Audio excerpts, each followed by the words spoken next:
இந்த ஆண்டு தொடக்கத்தில் பலரும் எதிர்பார்த்த வகையில் தன்னுடைய தமிழக வெற்றிக்கழக கட்சியின் அறிவிப்பை அதிகாரப்பூர்வமாக வெளியிட்டார் தளபதி. ஆனால் யாருமே கொஞ்சம் கூட எதிர்பார்க்காத அதிரடியான ஒரு விஷயத்தை அவர் அறிவித்தார்.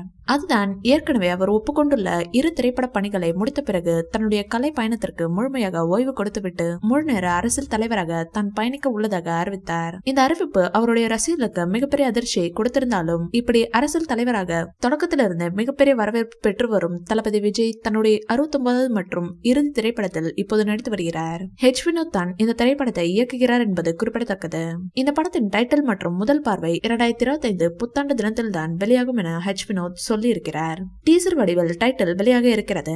பிரபல நடிகை பூஜா ஹெக்டே இந்த திரைப்படத்தில் தளபதி விஜய்க்கு நாயகியாக நடித்து வருகிறார். மேலும் பல முக்கிய நட்சத்திரங்கள் இந்த திரைப்படத்தில் நடித்து வரும் நிலையில் ஏற்கனவே தளபதி விஜயுடன் நடித்த ஒரு நடிகை இப்படத்தில் இணைய உள்ளதாக தகவல்கள் வெளியாகி வருகிறது. தளபதி விஜய்க்கு மிகப்பெரிய ஹிட் கொடுத்த சர்கார் திரைப்படத்தில் அவருக்கு சரியான எதிரியாக நின்று அசத்தியவர் தான் பிரபல நடிகை வரலட்சுமி சரத்குமார். அவரும் இந்த திரைப்படத்தில் ஒரு முக்கிய கதாபாத்திரத்தில் நடிக்க உள்ளதாக தகவல்கள் வெளியாகி இருக்கிறது. நெகட்டிவ் கதாபாத்திரங்களில் அசத்தலான நடிப்பை வெளிப்படுத்துபவர் வரலட்சுமி சரத்குமார் என்பது அனைவரும் அறிந்ததே. ஆகவே அவரை மிக நேர்த்தியாக இந்த திரைப்படத்தில் பயன்படுத்துவார் வினோத் என்று எதிர்பார்க்கப்படுகிறது. இந்த வீடியோ பிடிச்சிருந்தா லைக் பண்ணுங்க, ஷேர் பண்ணுங்க. மேலும் விஜய் சார் பற்றிய தகவல்களுக்கு எங்க சேனலை சப்ஸ்கிரைப் பண்ணுங்க.